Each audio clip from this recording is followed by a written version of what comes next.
আরেক মনোয়ার যে বলেছে জিব্বা টেনে ছিঁড়ে ফেলবো, আপনারা কাদের জিব্বা টেনে ছিঁড়ে ফেলবেন? কার জিব্বা টেনে ছিঁড়ে ফেলার হুমকি দেন আপনি? দলের ভণ্ডরা আল্লাহর কোরআন নিয়ে তামাশা করে, এমনকি আপনি নিজে আল্লাহর কোরআনের তাফসীর মাহফিলটাকে একটা ভণ্ডামি জায়গা বানিয়েছেন। আপনার বিচার হওয়া উচিত, কথা বলতে হবে, ঠিক কিনা বলেন? আপনি জিব্বা টেনে ছিঁড়ে ফেলার হুকুম দেন, যখন যেই ব্যক্তি মা খাদিজাতুল কুবরা রাদিয়াল্লাহু তাআলা আনহার ব্যাপারে জীবনেও নামাজ পড়ে নাই, জীবনেও হজ করে না, যাকাত দেয় নাই, এরকম বিয়াদবিমূলক কথাবার্তা বলে, জীবনেও পর্দা করে নাই বলে তামাশা করে, আল্লাহ নবী সাল্লাল্লাহু আলাইহি ওয়াসাল্লামের সম্মান ইজ্জত নষ্ট করে হুজুরকে সাংবাদিক বলে, তখন কলিজায় আঘাত লাগে না? তখন বলতে মনে চায় না যে রাসূলের শানে বিয়াদবি করলে, সাহাবীদের শানে বিয়াদবি করলে জিহ্বা টেনে ছিঁড়ে ফেলবো? এর মানে হচ্ছে তোমাদের কাছে রাসূলের চাইতে, সাহাবীদের চাইতেও তোমাদের কাছে দলীয় নেতাকর্মীর দাম বেশি হয়েছে। এই ভণ্ডামি বাংলাদেশে ইনশাআল্লাহ আমরা করতে দেব না। ফখরুল ইসলাম আলমগীর যখন বলেছে শরিয়া আইন বিশ্বাস করি না, তখন আমি বলেছি সে মুরতাদ হয়ে গেছে, তার তওবা জরুরি।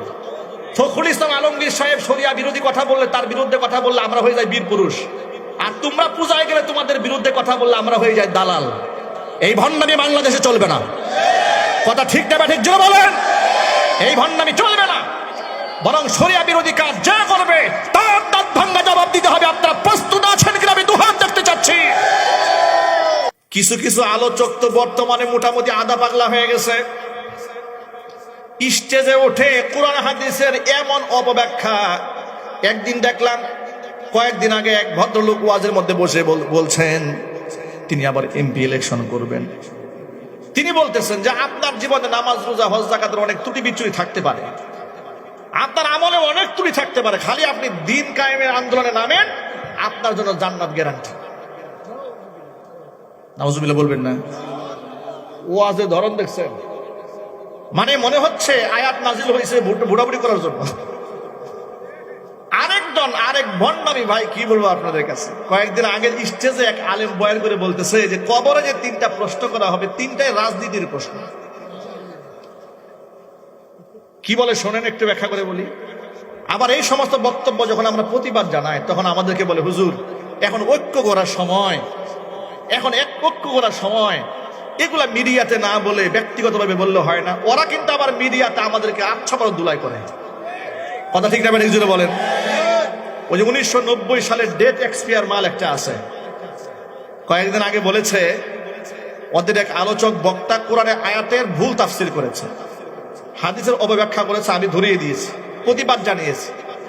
এমনকি আমাদের কলিজার টুকরা উম্মুল মুমিনিন মা খাদিজাতুল কুবরা রাদিয়াল্লাহু তাআলা আনহার ব্যাপারে অসঙ্গতিপূর্ণ কথাবার্তা বলেছে, আমি প্রতিবাদ জানিয়েছি।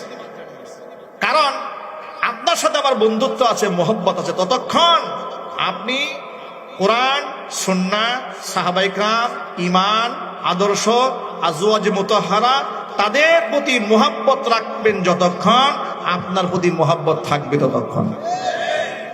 আপনি যদি আমার রাসূলকে আঘাত দেন, ধরেন আপনার সাথে আমার খুব খাতির, বিশাল বন্ধুত্ব, কিন্তু আপনি মা খাদিজাতুল কুবরা রাদিয়াল্লাহু তাআলা আনহার ব্যাপারে এমন এক উদ্ভট কথা বললেন, জীবনেও পর্দায় থাকে নাই, জীবনেও নামাজ পড়ে নাই, জীবনেও যাকাত দেয় নাই, এইরকম তুচ্ছ তাচ্ছিল্য করে যদি কেউ আমার মা খাদিজাতুল কুবরাকে কথা বলে, মোহাব্বত আর থাকে ভাই?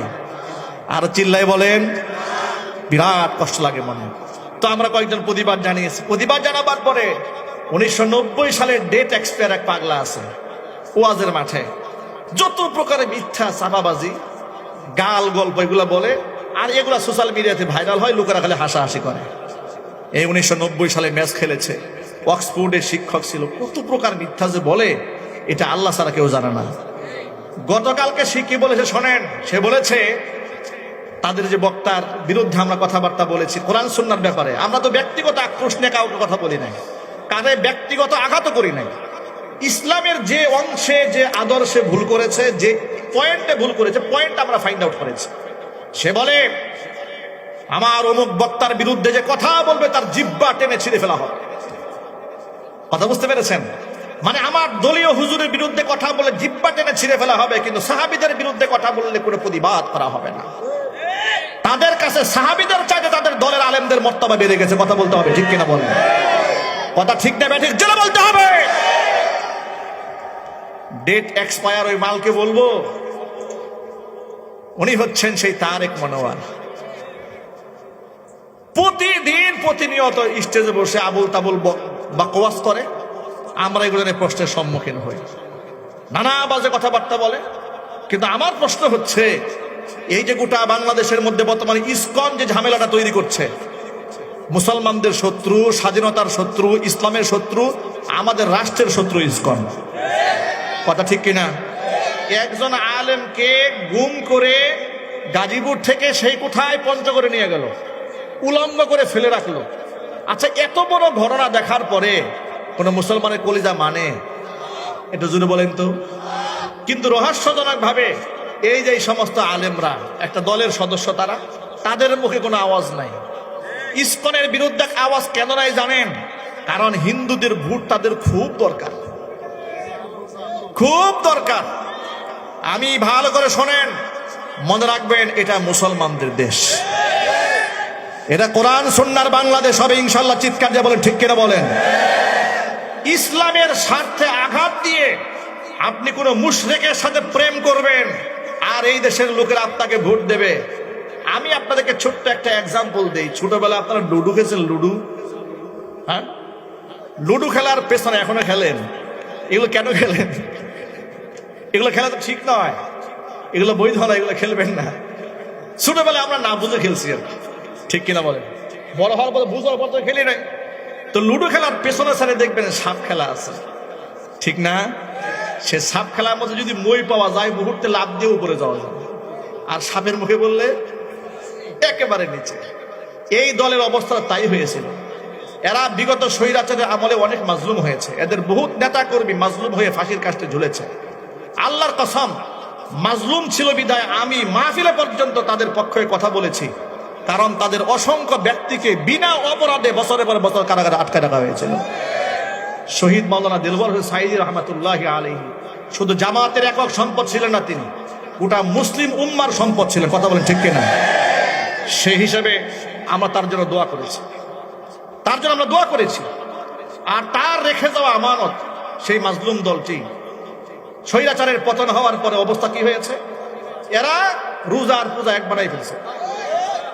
এরা দলে দলে পূজায় যাচ্ছে, গত পূজায় গিয়েছে। আমরা প্রতিবাদ জানিয়েছি, এই জন্য আমার বলে আমি নাকি আওয়ামী লীগের দালাল। কথা বুঝতে পেরেছেন অবস্থাটা কোন পর্যায়ে দাঁড়িয়েছে? এদের জন্য স্বৈরাচারের আমলে দোয়া করে জেল খেটেছে, আবার এদের অন্যায়ের প্রতিবাদ করার কারণে বলে দালাল। আপনাদেরকে স্পষ্ট ভাষায় জানিয়ে দেই, আল্লাহর দ্বীনকে মোহাব্বত করি, আল্লাহর কোরআনকে মোহাব্বত করি, আল্লাহ রসুলকে মোহাব্বত করি, আপনাদেরকেও ভালোবাসি দ্বীনের জন্য। আপনাদের মোহাব্বত থাকবে ততক্ষণ, আপনার দ্বীনের আদর্শকে আঘাত করবেন না যতক্ষণ। আপনারা যদি আমার দ্বীনের মূলে আঘাত করেন, তো মোহাব্বত রাখবো কি দিয়ে? মোহাব্বত থাকবে কি করে? ওদের এই মাজলুম হওয়ার কারণে ওই যে লুডু খেলার মই বেয়ে অনেকবার উপরে চলে গেছিল, কিন্তু এই পূজায় গিয়ে সাপের মুখে বসছে। কথা বলে না? এই পূজায় গিয়ে সাপের মুখে পড়ে একদম নিচে আসছে। ওরা তো মনে করেছিল যে 5% হিন্দুদের ভোটে আমরা ক্ষমতায় চলে যাব। ওরা 5% হিন্দুদের ভোট কামাই দিয়ে 50% মুসলমানদের ভোট খোয়াইছে। একদম পরিষ্কার বার্তা। রহস্যজনক ভাবে তাদের এই পূজায় অংশগ্রহণ করাটাকে তাদের দলের অনেক আলেমরা ব্যাখ্যা করে জায়েজ বানাবার চেষ্টা করেছে। আবার অনেক আলেম চুপ থাকছে, চুপচাপ, যে কোনো মতে পাস হয়ে যাই না, একটু আমরা পাস হওয়ার সুযোগ দেই না। কারণ আমরা আওয়ামী লীগের আমলে কথা বলেছি, বিএনপির বিরুদ্ধে কথাবার্তা বলেছে। ফখরুল ইসলাম আলমগীর যখন বলেছে শরিয়া আইন বিশ্বাস করি না, তখন আমি বলেছি সে মুরতাদ হয়ে গেছে, তার তওবা জরুরি। ফখরুল ইসলাম আলমগীর সাহেব শরিয়া বিরোধী কথা বললে, তার বিরুদ্ধে কথা বললে আমরা হয়ে যাই বীর পুরুষ। আর তোমরা পূজায় গেলে তোমাদের বিরুদ্ধে কথা বললে আমরা হয়ে যাই দালাল। এই ভণ্ডামি বাংলাদেশে চলবে না। কথা ঠিক না ঠিক জোরে বলেন? এই ভণ্ডামি চলবে না, বরং শরিয়া বিরোধী কাজ যা করবে তার দাঁত ভাঙ্গা জবাব দিতে হবে। আপনারা প্রস্তুত আছেন কিনা আমি দুহাত দেখতে চাচ্ছি। মুসলমানেরা ওরা সাপের মুখে পড়েছে, বুঝতে পারছে না। আবার অহংকার করে অনেকে বলে হুজুরদের ফতোয়া দিয়ে আমরা রাজনীতি করি না। তাদেরকে বলবো আল্লাহর হস্তে অহংকার একটু কমান, অহংকার কমান। আল্লাহ আছেন, অহংকার করে কিন্তু অলরেডি ফেরাউন অলরেডি গদি হারিয়েছে। আর ফেরাউনের যে লেটেস্ট নাতিপুতি এরা কিন্তু দৌড় খেয়েছে। কথা ঠিক না ঠিক? অহংকার করা যাবে না। আমাদের মোহাব্বত ভালোবাসা সব হবে কার জন্য? আরো জোরে বলতে হবে কার জন্য? আমার প্রিয় ভাইরা, ওয়াজ মাহফিলের স্টেজে ওদের এই সমস্ত কুকর্মের ব্যাপারে মানুষকে সতর্ক যখন করি, ওরা আমাদেরকে বলে ওয়াজে না বইলা ব্যক্তিগতভাবে বলা যায় না। আমার প্রশ্ন হচ্ছে, আমরা প্রতিবাদ করলে ব্যক্তিগত প্রতিবাদ করতে হয়, ব্যক্তিগতভাবে বলার জন্য নসিহত করো। তোমার দলের হুজুর যে বলল যদি কেউ অমুকের বিরুদ্ধে কথা বলো জিহ্বা টেনে ছিঁড়ে ফেলবো, তার বিরুদ্ধে তোমরা নীরব কেন? এর মানে তোমাদের দলের কারো বিরুদ্ধে গেলে তোমরা ডান বাম তাকাও না, তারা কাফের, মুশরিক, বেঈমান, মুনাফিক ফেসবুকে লিখতে তোমরা পরোয়া করো না। আর তোমরা কোরআন সুন্নাহর মধ্যে আঘাত দিবা, আর তোমাদেরকে আমরা ঘরের মধ্যে বন্দি করে বলবো ভাই এই সরি বলে ফেলেন একটা, তা হবে না। তোমরা মিডিয়ার সামনে ভণ্ডামি করলে তোমাদের জবাব মিডিয়ার সামনে হবে। কথা ঠিক না? চিল্লাই বলেন। সুতরাং ওই ডেট এক্সপায়ার তারেক মনোয়ার যে বলেছে জিহ্বা টেনে ছিঁড়ে ফেলবো, আপনারা কাদের জিহ্বা টেনে ছিঁড়ে ফেলবেন? কার জিহ্বা টেনে ছিঁড়ে ফেলার হুমকি দেন আপনি? দলের ভণ্ডরা আল্লাহর কোরআন নিয়ে তামাশা করে, এমনকি আপনি নিজে আল্লাহর কোরআনের তাফসীর মাহফিলটাকে একটা ভণ্ডামির জায়গা বানিয়েছেন। আপনার বিচার হওয়া উচিত, কথা বলতে হবে, ঠিক কিনা বলেন? আপনি জিহ্বা টেনে ছিঁড়ে ফেলার হুকুম দেন, যখন যেই ব্যক্তি মা খাদিজাতুল কুবরা রাদিয়াল্লাহু তাআলা আনহার ব্যাপারে জীবনেও নামাজ পড়ে নাই, জীবনেও হজ করে নাই, যাকাত দেয় নাই, এরকম বিয়াদবিমূলক কথাবার্তা বলে, জীবনেও পর্দা করে নাই বলে তামাশা করে, আল্লাহ নবী সাল্লাল্লাহু আলাইহি ওয়াসাল্লামের সম্মান ইজ্জত নষ্ট করে হুজুরকে সাংবাদিক বলে, তখন কলিজায় আঘাত লাগে না? তখন বলতে মনে চায় না যে রাসূলের শানে বিয়াদবি করলে, সাহাবীদের শানে বিয়াদবি করলে জিহ্বা টেনে ছিঁড়ে ফেলবো? এর মানে হচ্ছে তোমাদের কাছে রাসূলের চাইতে, সাহাবীদের চাইতেও তোমাদের কাছে দলীয় নেতা কর্মীর দাম বেশি হয়েছে। এই ভণ্ডামি বাংলাদেশে ইনশাআল্লাহ আমরা করতে দেব না, এই ভণ্ডামি চলবে না। আপনারা রাজি আছেন কিনা তো হাত দেখতে চাচ্ছি।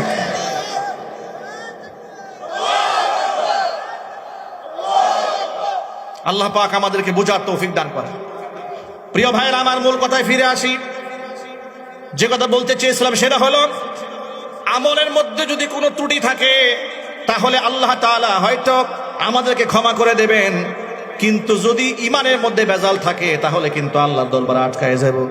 এই জন্য ইমানের মধ্যে কোনো ভেজাল রাখা যাবে না। আল্লাহর আয়াতটা যেভাবে বিশ্বাস করেছেন সাহাবায়ে কেরাম, সেইভাবে বিশ্বাস করতে হবে। ছোট্ট একটা এক্সাম্পল দেই আপনাদের সামনে।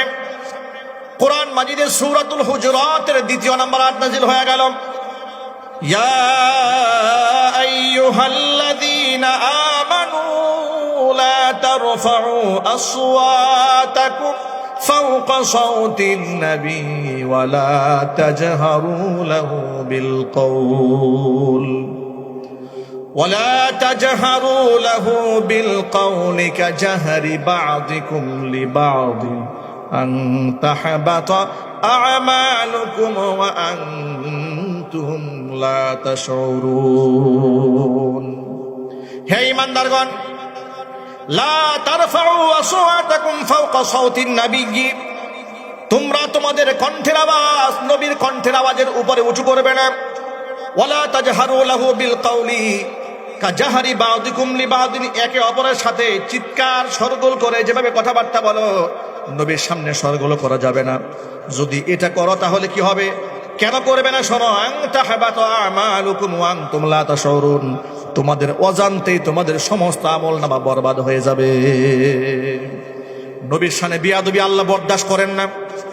আল্লাহ পাক বলেন, যদি আমার নবীর শানে এতটুকু বেয়াদবি হয়ে যায় তাহলে কিন্তু আমলনামা সব বরবাদ হয়ে যাবে। এই আয়াতটা নাজিল হওয়ার পরে আনসারী একজন সাহাবীর নাম ছিল সাবিত ইবনে কায়েস রাদিয়াল্লাহু তাআলা আনহু, হুজুরের সামনে মসজিদে নামাজে আসাই বন্ধ করে দিলেন। হুজুর জিজ্ঞেস করলেন, সাবিত ইবনে কায়েস কোথায়? সাদ বিন মুআজ রাদিয়াল্লাহু তাআলা আনহু দাঁড়িয়ে বললেন, নবীজি আমি তার বাড়ি চিনি, তার খোঁজ খবর আমি জানি। হুজুর বললেন, একটু খোঁজ খবর নিয়ে আসো। বাড়ি গেলেন, গিয়ে দেখেন হযরত সাবিত বিন কায়েস রাদিয়াল্লাহু তাআলা আনহু তিনি ঘরের মধ্যে মাথা নিচু করে বসে আছেন। এবার সাদ বিন মুআজ জিজ্ঞেস করলেন, ভাই কি হয়েছে, তোমার মসজিদে যাও না? হুজুর তোমার ব্যাপারে জানতে চেয়েছেন।